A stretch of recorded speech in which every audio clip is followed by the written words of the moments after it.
नमस्कार, सुप्रभात। मैं सत्येंद्र कुमार मौर्य लक्ष्मी प्रसाद मेमोरियल पब्लिक स्कूल गोला बाजार गोरखपुर से आज हम सभी लोग राहुल सांस्कृत्यायन जी द्वारा लिखित ल्हासा की ओर नामक पाठ का अध्ययन करेंगे। ल्हासा की ओर संकलित अंश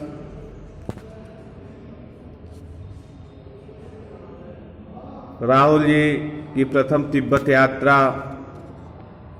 से लिया गया है, जो उन्होंने सन 1929 और 30 के दशक में नेपाल के रास्ते की थी। उस समय भारतीयों को तिब्बत यात्रा की अनुमति नहीं थी। अब यह प्रश्न उठता है कि भारतीयों को तिब्बत यात्रा की अनुमति क्यों नहीं थी। हम आगे आपको बताएंगे। इसलिए उन्होंने यह यात्रा एक भिखमंगे के छद्म वेश में किए थे।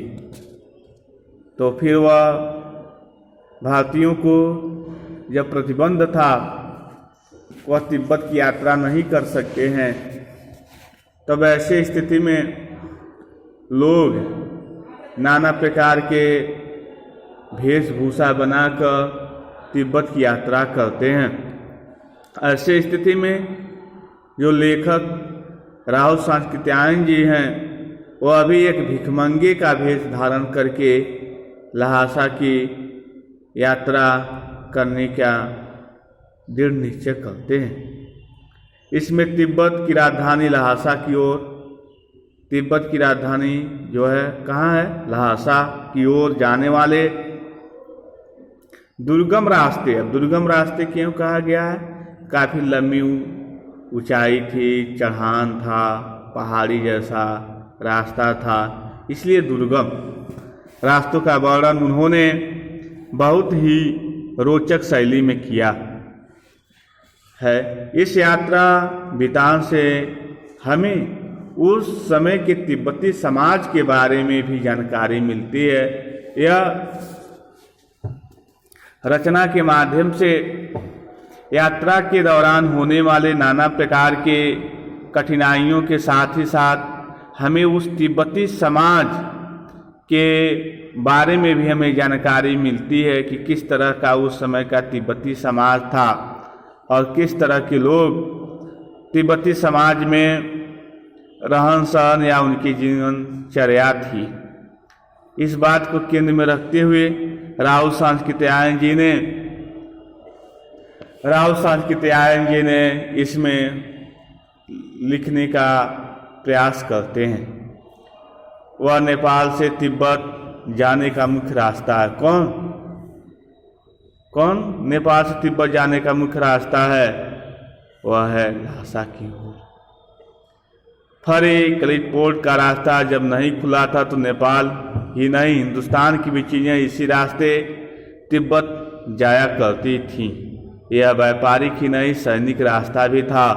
इसीलिए जगह जगह फौजी चौकियां और किले बने हुए हैं, जिनमें कभी चीनी पलटन रहा करती थी। आजकल बहुत से फौजी मकान गिर चुके हैं।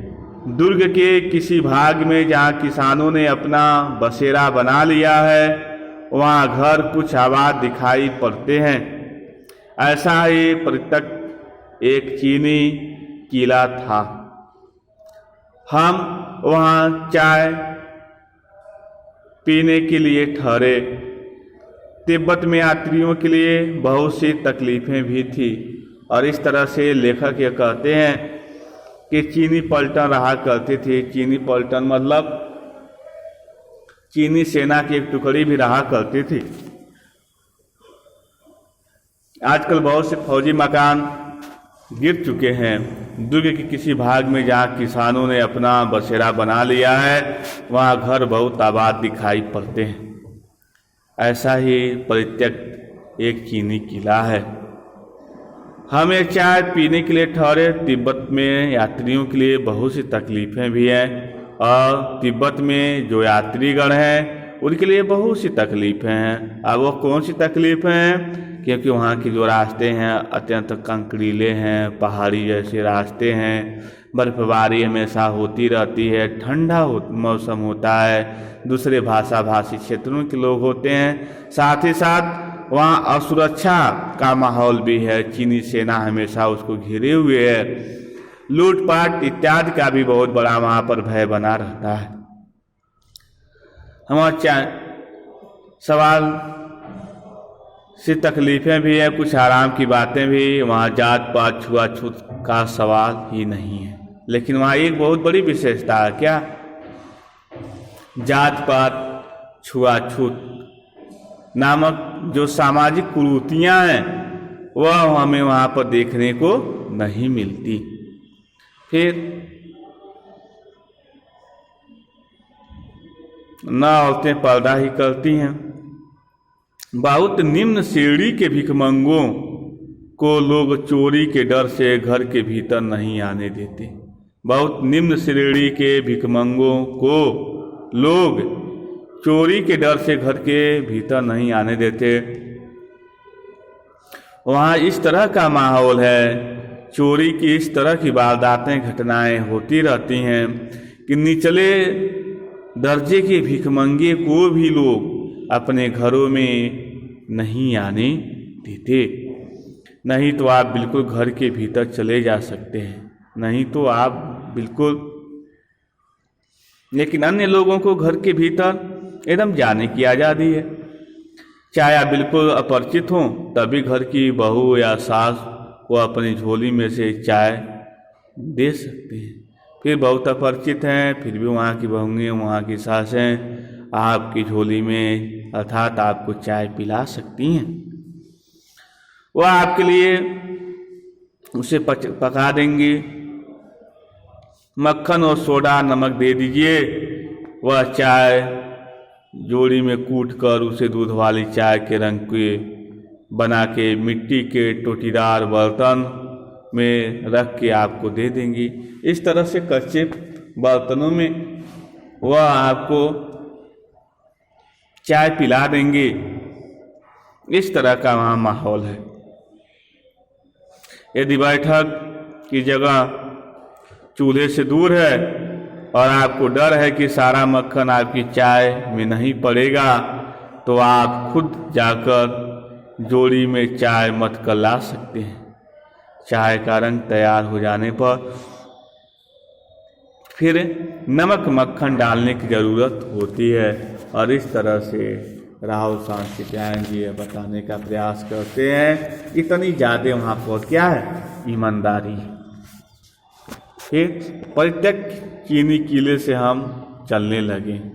जो चीनी किला है, निर्धारित जो सिंबल है, वहाँ से हम चलने लगे तो एक आदमी राहदारी मांगने आया, राह का खर्च मांगने आया। हमने वह दोनों चिट्टे उसे दे दी। शायद उसी दिन वह थोथला के पहले के आखिरी गांव में पहुंच गए। और जो थोड़ला है के पहले जो आखिरी गांव है वहाँ तक हम पहुंच गए। यहाँ भी सुमत की जान पहचान के आदमी थे। सुमत कौन है? सुमत जैसे टूरिस्ट, जो भी टूरिस्ट लोग हैं वह जब यात्रा के दौरान जाते हैं तो जो गाइड करने वाला, मार्गदर्शन करने वाला जो व्यक्ति होता है, जिसकी हम सहायता लेकर भ्रमण करते हैं, उसको उसी में से एक है कौन? सुमित। फिर पहुंच गए। यहाँ भी सुमत की जान पहचान के आदमी थे और भिखमंगे रहते भी ठहरते के लिए अच्छी जगह मिली। 5 साल बाद हम इसी रास्ते लौटे थे और भिखमंगे नहीं, एक भद्र यात्री के वेश में घोड़ों पर सवार होकर आए थे। किंतु उस वक्त किसी ने हमें रहने के लिए जगह नहीं दी और हम गांव के एक सबसे गरीब झोपड़े में रहते थे। बहुत कुछ लोगों की उस वक्त की मनोवृत्ति पर ही निर्भर है। खासकर शाम के वक्त छड़ पीकर बहुत कम होश हवास के दुरुस्त रखते हैं। इस तरह से हम देखते हैं शाम के समय छड़ पीकर अर्थात गर्म छड़ों को लोग गर्म करके उसको लोग किसी पेय पदार्थ को उसको लोग डालते हैं, जिससे वह जल जाता, गर्म हो जाता है, उसको लोग पीते हैं। अब हमें सबसे निकट डांडा थोड़ा पार करना था। सबसे निकट वही जगह थी, उसे पार कर डांडे तिब्बत में सबसे खतरे की जगह है। डांडे तिब्बत में सबसे खतरे की जगह है। 16-17 हज़ार फीट की 16-17 हज़ार फीट की ऊंचाई होने के कारण उनके दोनों तरफ मीलों तक कोई गांव गिराज नहीं होते, और इस तरह से 16-17 हज़ार फीट की ऊंचाई होने के कारण उनके दोनों तरफ मीलों तक कोई गांव गिराव नहीं होते। नदियों के मोड़ और पहाड़ों के कोनों के कारण बहुत दूर तक आदमी को देखा नहीं जा सकता है, और इस तरह से बहुत दूर तक आदमी को नहीं देखा जा सकता। डाकुओं के लिए यही सबसे अच्छी जगह है, और डाकू जो वहाँ के थे उनके लिए सबसे अच्छी जगह यही है। तिब्बत में गांव में आकर खून हो जाए तब तो खूनी को सजा भी मिल सकती है, लेकिन इन निर्जन स्थानों में मरे हुए आदमियों के लिए कोई परवाह नहीं करती। सरकार, खुफिया विभाग और पुलिस पर उतना खर्च नहीं करती, और वहाँ गवाह भी तो नहीं तो कोई नहीं मिल सकता। डकैत पहले आदमी को मार डालते हैं, उसके बाद देखते हैं कि कुछ पैसा है कि नहीं। वहाँ जो चोरी और डकैती का काम करके अपने जीविका को चलाने वाले जो वहाँ के चोर हैं, डकैत हैं, वह लोगों का सामान भी छीन लेते हैं।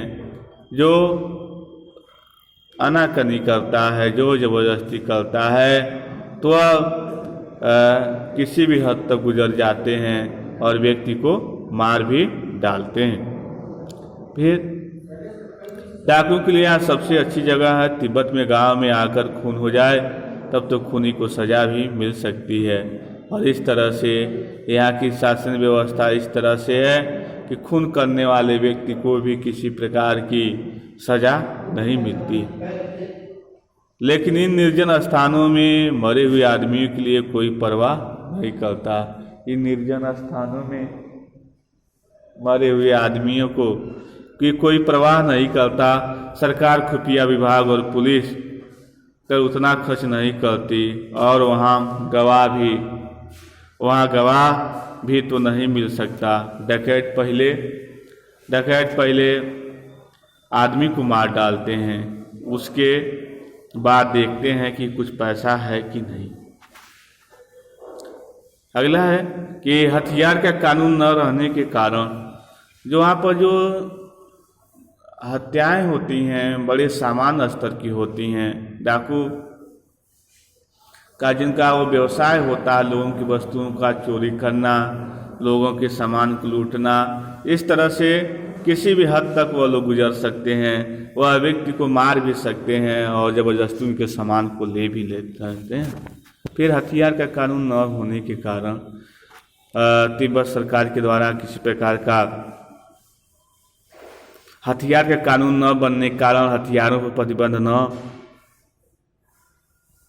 लगाने के कारण यहाँ लाठी की तरह लोग पिस्तौल, बंदूक लिए फिरते हैं। जिस तरह से लाठी लोग लेके फिरते हैं, उसी तरह से यहाँ के लोग पिस्तौल, बंदूकों को लेके फिरते रहते हैं।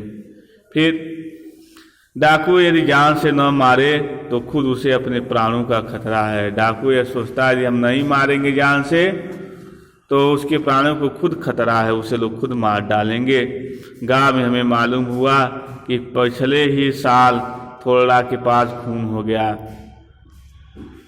गांव में हमें मालूम चला पिछले साल थोड़ा के पास खून हो गया, और इस तरह से शायद खून की हम उतनी परवाह नहीं करते क्योंकि हम भिखमंगे हैं। और जहाँ कहीं वैसी सूरत देखते टोपी उतार जेब निकाल कुची कुची कुची कुची मतलब दया दया दया दया एक पैसा करते भीख मांगने लगते। लेकिन पहाड़ की चढ़ी ऊंची चढ़ाई थी, पीठ पर सामान लाद के कैसे चलते, और अगला पड़ाव 16-17 मील से कम नहीं था। मैंने सुमत से कहा यहाँ से लंकोट तक के लिए 2 घोड़े कर लो, सामान भी रख लेंगे और चलेंगे। इस तरह से हमने सुमित से कहा कि वहाँ पर चलने के लिए 2 घोड़े कर लो, जिससे हम सामान भी ले लेंगे और वहाँ तक चल भी लेंगे। इस तरह से सुमत 2 घोड़ों का बंदोबस्त करता है और 2 घोड़ों का बंदोबस्त करके उस पर लोग चढ़ने का प्रयास करते हैं। जैसा हम अभी तक यह देखते हैं कि जो तिब्बत का जो कानूनी व्यवस्था है इस तरह से है, वहाँ के जो व्यक्ति हैं उसमें हिंसा करने पर किसी प्रकार का ठोस रवैया या कदम सरकार के द्वारा नहीं उठाया जाता है, जिससे वहाँ के लोग, स्थानीय जो लोग होते हैं या डाकू होते हैं, उनके मन में किसी प्रकार का कानून का भय नहीं होता है। जिस प्रकार से सामान्य लोग लाठी डंडे लेके घूमते हैं, उसी तरह से ये लोग अपने कंधों पर पिस्तौल और बंदूक लेके घूमते हैं, जिससे लोगों की जो जीवन की सुरक्षा वह सुरक्षित नहीं होती है। और वहाँ पर आप देखेंगे कि भारतीयों को आने जाने के लिए सख्त मना कर दिया गया था, फिर भी भारतीय लोग भिखमंगे का भेष बनाकर वह उस तिब्बत के राजधानी ल्हासा की यात्रा करने का प्रयास करते हैं। ठीक, इतना आज के वीडियो में इतना ही। बाकी बचे हुए पार्ट का शेष भाग अगले वीडियो में आपको